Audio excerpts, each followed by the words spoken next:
Il est dans la vallée où chante une rivière, nichée dans la verdure, une cité altière.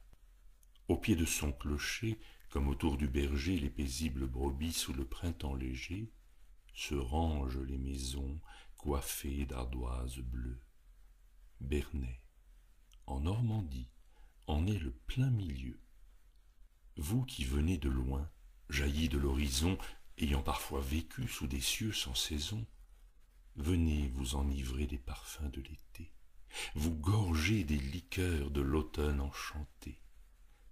Le ciel ici varie, et les nuages passent, apportant de la mer, en leur vaste besace, de grands oiseaux tout blancs, et la voix des marins de Trouville et d'Honfleur, ces rivages sereins sublimés par Boudin. Normande est notre ville, ourlée de tendres prés, où Charentonne hérille, sous les aulnes pleureurs, musarde, sinueuse, en longs poèmes d'eau, dans les prairies heureuses. À Bernay, pays d'Ouche, en bordure de l'Auge, au fastueux manoir de Tuilette et de Bauge, les siècles ont laissé la trace des talents et des savoirs humains. Le touriste au pas lent dans la ruelle flânant verra, surgis du temps, les faciès étonnants de ses frères d'antan. Voici un jeune prince avide de conquête, à moins que ce ne soit quelque fringant poète qui déclare sa flamme à la belle passante. Qu'en dira donc le père à moustache opulente? Des façades et murs suintent encore la vie de tout un peuple ancien, ses passions, ses envies. Où porte ce regard? En quelle immensité? Et quel est le secret de sa sérénité? A-t-il vécu longtemps ce bel adolescent qui offrit son visage en l'année 1900 pour modèle au sculpteur?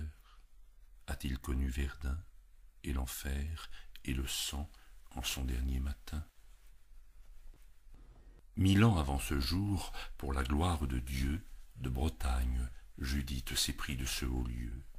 Le frère Volpiano choisit la pierre blonde pour faire clé de voûte et dire à ce bas monde sa foi immaculée. Première en Normandie, du roman le plus pur, l'abbaye resplendit.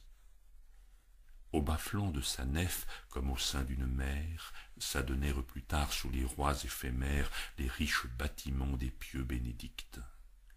Une révolution basculant le destin des princes et des clercs, l'abbaye Notre-Dame au siècle fut rendue et vidée de son âme. À 2-3 pas de là sont les quartiers riants, où le manant ripaille en boire gouléant. On y croise parfois quelques torves silhouettes sur le seuil des troquets, qu'errant pâtés d'alouettes, lièvres ou faisant dorer pour taire une fringale, et trinqués de calva dont Normand se régale. Sous les plafonds de bois, dans les bras de nos belles, se savoure la vie à la lueur des chandelles. Puis, lassés de la vue des vaines écuelles, abolis gobelets, par sentes et ruelles, nous gagnons notre gîte, où d'un gros édredon nous faisons notre nid pour ronfler sans pardon.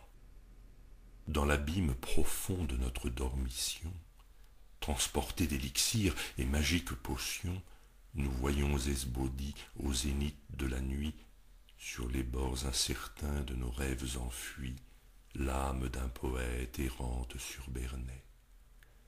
Vénérable trésor, blanchi sous le harnais de siècles d'écriture en œuvres innombrables, dédions-lui ce poème aux rythmes immuables. C'est l'âme d'Alexandre, enfant de la cité, dont nous chantons ici les nobles vérités. Il a de son génie nourri tout ce refrain, ayant imaginé le bel alexandrin.